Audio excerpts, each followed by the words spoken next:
ओम शांति। आज की तारीख है 9 अक्टूबर 2021। प्रातः मुरली बाप दादा मधुबन से बोले। मीठे बच्चे, माता पिता को फॉलो कर तख्त नशीन बनो। इसमें कोई तकलीफ नहीं, सिर्फ बाप को याद करो और पवित्र बनो। प्रश्न है, गरीब निवाज बाप अपने बच्चों का भाग्य बनाने के लिए कौन सी राय देते हैं? उत्तर है, शिव बाबा को तुम्हारा कुछ नहीं चाहिए। तुम भल खाओ पियो पढ़ो रिफ्रेश होकर चले जाओ, लेकिन चावल मुट्ठी का भी गायन है। 21 जन्मों के लिए साहूकार बनना है तो गरीब का 1 पैसा भी साहूकार के 100 रुपयों के बराबर है। इसीलिए बाप जब डायरेक्ट आते हैं तो अपना सब कुछ सफल कर लो। गीत है, तुम्ही हो माता पिता, तुम्ही हो बंधु सखा, तुम्ही हो। ओम शांति। गीत का अर्थ तो बच्चों ने समझा। वह भल पुकारते हैं परंतु समझते नहीं हैं। तुम जानते हो वह हमारा बाप है। वास्तव में सिर्फ वह तुम्हारा बाप नहीं, लेकिन सबका बाप है। यह भी समझने का है, जो भी सभी आत्माएं हैं उन सभी का बाप परमात्मा जरूर है। बाबा बाबा कहने से वर्षा जरूर याद आता है। बाप को याद करने से ही विकर्म विनाश होंगे। बाप बच्चों को कहते हैं, तुम्हारी आत्मा पतित बनी हुई है, अब उनको पावन बनना है। सभी का बाप है तो बच्चे जरूर निर्विकारी होने चाहिए। कोई समय सब निर्विकारी थे। अब बाप खुद समझाते हैं, जब श्री लक्ष्मी नारायण का राज्य था तो सब निर्विकारी थे। इतनी सब जो मनुष्य आत्माएं देखते हैं वह भी निर्विकारी होंगी, क्योंकि शरीर तो विनाश हो जाएंगे। बाकी आत्माएं जाकर निराकारी दुनिया में रहती है। वहां विकार का तो नाम निशान नहीं। शरीर ही नहीं, वहां से ही सब आत्माएं आती है इस दुनिया में पार्ट बजाने। पहले पहले भारतवासी आते हैं।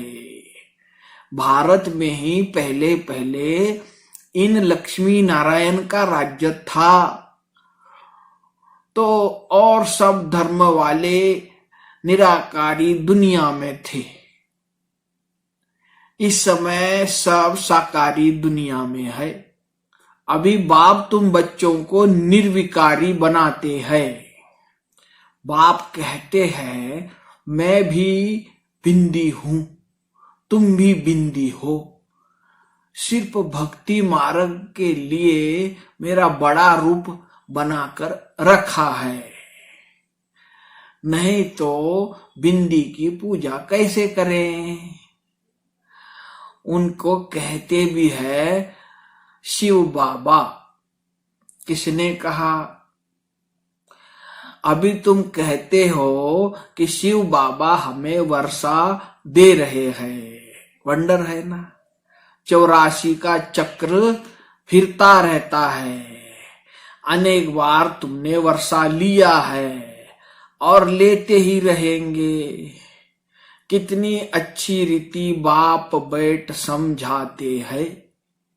अच्छा, मीठे मीठे सिकी लधे बच्चों प्रति मात पिता बाप दादा का याद प्यार और गुड मॉर्निंग।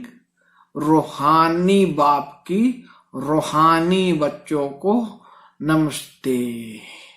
हम रूहानी बच्चों की रूहानी बाप दादा को याद प्यार, गुड मॉर्निंग और नमस्ते। धारणा के लिए मुख्य सार। पहली पॉइंट है, मौत सामने खड़ा है, इसलिए अब याद की रफ्तार को बढ़ाना है। सतयुगी दुनिया में उच्च पद पाने का पूरा पुरुषार्थ करना है। दूसरी पॉइंट है, अपना और दूसरों का कल्याण कर आशीर्वाद लेनी है। पवित्र दुनिया में चलने के लिए पवित्र जरूर बनना है। वरदान है, नए जीवन की स्मृति से कर्म इंद्रियों पर विजय प्राप्त करने वाले मरजीवा भव। जो बच्चे पूरा मरजीवा बन गए, उन्हें कर्म इंद्रियों की आकर्षण हो नहीं सकती। मरजीवा बने अर्थात सब तरफ से मर चुके, पुरानी आयु समाप्त हुई। जब नया जन्म हुआ तो नए जन्म नई जीवन में कर्मेंद्रियों के वश हो कैसे सकते। ब्रह्मा कुमार कुमारियों के नए जीवन में कर्मेंद्रियों के वश होना क्या चीज होती है, इस नॉलेज से भी परे। क्षुद्रपन का जरा भी सांस अर्थात संस्कार कहाँ अटका हुआ न हो। स्लोगन है, अमृत वेले दिल से परमात्म स्नेह को संभालो तो और कोई स्नेह आकर्षित नहीं कर सकता। अच्छा, सभी मीठे मीठे प्यारे प्यारे भाइयों तथा बहनों को प्यार भरा ओम शांति।